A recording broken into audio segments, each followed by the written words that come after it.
کون یقین کرے گا اٹلی کا ایک وفد جو صومالیہ جیسے غریب ملک میں تھا، اس نے اپنے ملک اٹلی جانے سے انکار کر دیا اور صومالیہ کی حکومت سے درخواست کی کہ اسے وہیں مستقل قیام کی اجازت دی جائے۔ کون اعتبار کرے گا صومالیہ کے وزیر اعظم نے اپنا دور اقتدار ختم ہونے کے بعد سکون اور خوشحالی کے لیے برطانیہ کو ہجرت کی۔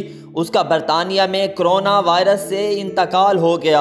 امریکی صدر ٹرمپ نے میکسیکو کے غیر قانونی مہاجرین کو امریکہ میں داخلے سے روکنے کے لیے دونوں ملکوں کے بیچ ایک دیوار کھینچی تھی۔ آج امریکی غیر قانونی مہاجرین کو روکنے کے لیے میکسیکو اسی دیوار کا استعمال کر رہا ہے۔ کون یقین کر سکتا تھا 2 ماہ قبل اسپین اپنے ہاں مراکش کے راستے داخل ہونے والے غیر قانونی افریقی مہاجرین کی کشتیوں سے پریشان تھا۔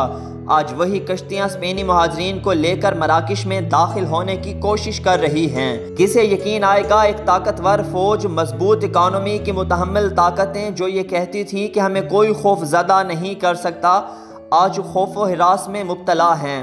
کون سچ مانے گا مسجدیں مقفل ہیں اور اجتماعی نمازیں معطل ہیں، لیکن ان ملکوں میں اذانیں دی جا رہی ہیں جہاں یہ ممنوع تھیں۔ کون اعتبار کرے گا وائٹ ہاؤس میں قرآن پاک کی تلاوت کی جائے گی جہاں اسے معاذ اللہ دہشت کی علامت سمجھا جاتا تھا۔ امریکی اور مغربی اخبارات اور مذہب بیزار ملکوں میں احادیث نبوی صلی اللہ تعالیٰ علیہ وآلہ وسلم کی تفسیر و تشریح کی جائے گی۔ کون یقین کرے گا ڈاکٹرز کرونا کا شکار ہو کر فوت ہوں گے اور مریض شفا یاب ہو جائیں گے۔ کون اعتبار کرے گا جنگ جیتنے کے لیے فوجیں بھیجی جاتی تھیں، وہیں آج انہیں بچانے کے لیے محاذ جنگ سے علیحدہ کیا جا رہا ہے۔ کون یقین کرے گا جو ڈاکٹرز قدرتی طریقے سے علاج کے خلاف تھے، وہی آج اپنی پیشہ ورانہ ناکامی کے بعد اس وبا کے علاج کے لیے قدرتی طریقہ علاج کی تلاش میں ہیں۔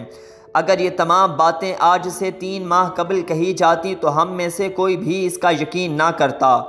کہو تعریف اس خدا کے لیے ہے جس نے تبدیل نہ ہونے والی چیزوں کو تبدیل کر دیا۔ کہو اے خدا ہمارے لیے حالات بدل دے اور انہیں ہمارے لیے بہتر کر دے۔ کہو اے خدا ہمارے دلوں کو بدل دے، انہیں اپنے راستے کی طرف موڑ دے۔ اسی مالک الملک کے لیے تمام تعریفیں ہیں۔ کہو اے میرے مالک میں پناہ چاہتا ہوں نعمتوں کے بعد محرومی سے، خوشحالی کے بعد بدحالی سے، امیری کے بعد غریبی سے اور ایمان کے بعد کفر سے۔ کہو اے مالک الملک تیری ذات سے ہماری امیدیں کبھی ختم نہ ہوں گی، یہ مصیبت کے بادل جلد چھٹ جائیں گے، انشاءاللہ ہماری کیفیت بھی جلد ہی تبدیل ہو جائے گی۔ اے رحم کرنے والے مالک تو بڑا فیاض ہے اور تمام تعریفیں تیرے لیے ہی ہیں، بس ہم پر رحم فرما۔